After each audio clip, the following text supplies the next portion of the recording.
Bonjour à tous. Un rapide update de l'expérience Autofarm. On va tout de suite voir où nous en sommes.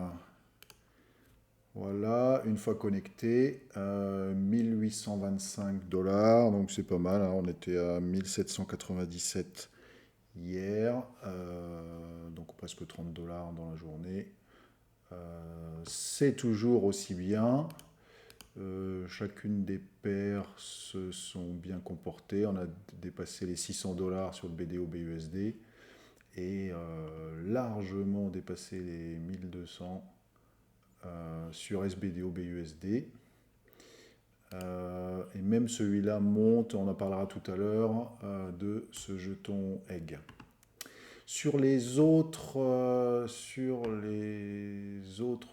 choses en cours, il y a une paire de liquidités qui était placée sur Bifi Finance, où le nombre de jetons continue à monter. Le jeton Salt a baissé un petit peu, mais je pense que pour l'instant ça tient encore la route. Là, j'ai commencé à 2,05 jetons et là j'en suis à 2,21. Avec la magie des intérêts composés, ça va continuer à augmenter de plus en plus vite. L'autre chose en cours, c'est Coral Farm. Donc là, malheureusement, ce qui devait arriver arriva. C'est-à-dire que le jeton, il s'est vraiment écroulé, hein. On est à 1,80 $ maintenant. Donc, on va faire ça. Il y avait deux choses en cours, hein. J'avais mis 300 $ ici, et donc les CRL commencent à s'accumuler à un taux de 115%. Et ensuite, les CRL que j'ai récupérés ce matin là-dessus, je les ai combinés avec des BUSD et je les ai placés dans cette ferme à 3340%. Donc ça fait 9,15% par jour.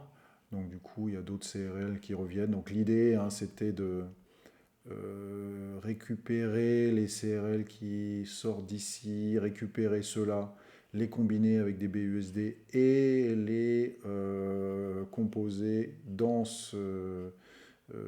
cette ferme pour pouvoir profiter du taux d'intérêt qui est quand même pas mal. Bon, malheureusement, une fois encore, le jeton s'effondre plus vite que les intérêts. Donc, certains pourraient poser la question, même moi-même je me pose la question, à quoi bon, vu qu'on sait comment ça va finir, et si j'arrive à terminer positif de cette expérience chorale, et ben, ce sera déjà pas mal. Et donc, en fait, à quoi bon? Eh bien, c'est de l'expérience, justement. Je risque pas grand-chose, au pire 11 $ et des poussières. Je fais des expériences. Et donc, ça me permet de mieux comprendre comment tout ça fonctionne. Et c'est toujours intéressant d'expérimenter en vrai. Voilà pour le choral. Maintenant, on va revenir à Autofarm pour discuter un peu de ça. Donc, j'avais à peu près 300 $, je crois, placés sur cette paire de liquidités.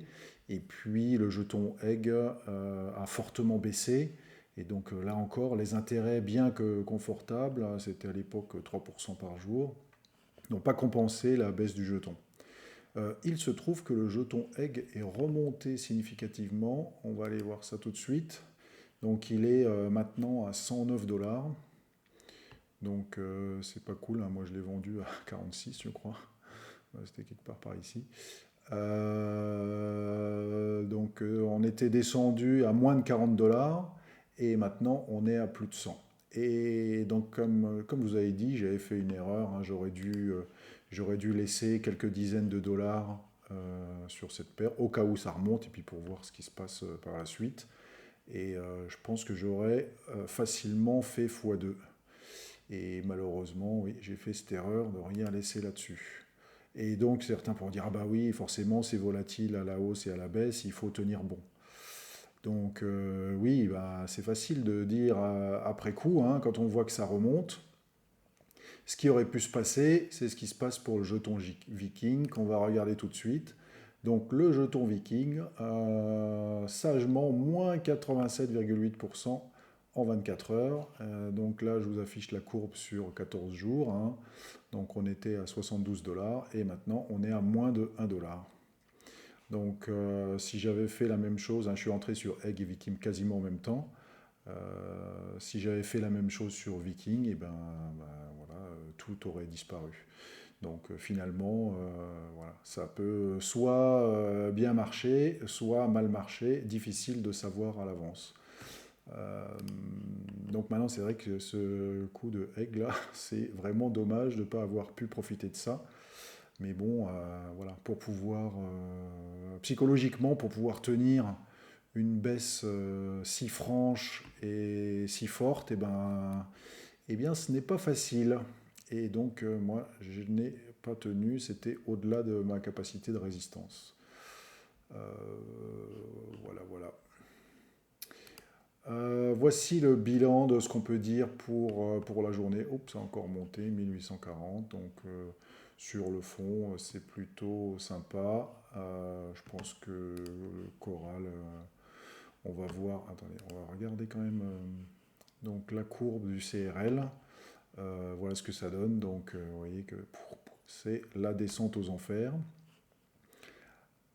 Alors, ce matin, je pense qu'ils ont brûlé des jetons et donc il y a eu un petit regain là. Là, je vois que ça se stabilise. J'espère qu'il y aura un petit rebond quand même qui va arriver, qui va me permettre de sortir avec une valeur un petit peu au-dessus du plancher ici. On va voir ce que ça donne dans les heures qui viennent. Voici pour l'update. Je vous souhaite à tous une bonne soirée et à demain pour de nouvelles aventures.